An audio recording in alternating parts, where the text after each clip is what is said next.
Ils étaient fans de petits trains, enfants devenus adultes, et ils en font leur hobby rencontre avec des amoureux des vieilles locomotives en Haute-Loire, des passionnés qui remettent sur les voies des machines à vapeur du début du siècle. Reportage Yves Comte et Florent Bonnard.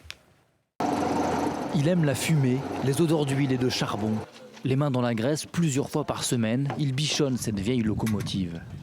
On utilise une seringue et je mets de l'huile pour graisser. C'est presque un animal. On tend presque vers l'animal. Alors bien sûr, ça n'a pas les réactions d'un animal, mais on s'y attache assez facilement parce que on sent que l'intervention de l'homme, elle est nécessaire pour la faire avancer, mais aussi pour la chauffer. Donc il faut l'observer, il faut tout écouter. Ressentir même ces grincements. À 92 ans après l'hiver dans le hangar, la machine reprend du service pour une saison touristique. Et l'allumage se fait en douceur pour éviter les tensions dans la tôle. C'est une opération qu'il faut mener avec beaucoup de délicatesse. On est obligé pratiquement de se forcer pour le faire tout doucement. Elle fonctionne au charbon et à l'eau. Il faut 4 heures pour atteindre la pression nécessaire. Quand l'eau va commencer à bouillir, eh bien, tout doucement, on mettra un petit peu de charbon, mais on continuera à mettre du bois, puis un petit peu de charbon, puis un petit peu plus de charbon. Et tout doucement, on fera une transition du bois au charbon pour finir avec que du charbon au bout de 4 heures. Et au bout de 4 heures, la locomotive doit être à 10 bars de pression.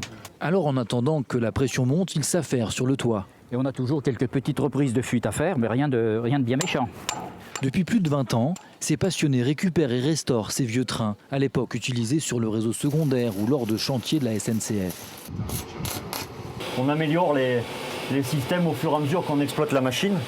Au même moment, à 15 km de là, d'autres bénévoles s'activent sur les voies. Il y a eu un léger tassement du linéaire. On va relever la voie après avoir fait un apport de ballast. Leur surnom, les taupiers, un travail de l'ombre un peu ingrat, mais ils ne s'en lassent pas. On forme une petite équipe sympathique. Et puis, c'est du sport qui est gratuit, quoi. Et qui exige de la précision, vérifier l'écartement des voies, contrôler l'état des traverses. Autrefois, cette ligne reliait le Rhône à la Loire. Elle a fermé en 68, mais Jean-Marc en a gardé de nombreux souvenirs. Le train faisait partie de la vie du plateau. La gare avait la même importance que la poste, que l'église. C'était la cohésion sociale des gens du plateau.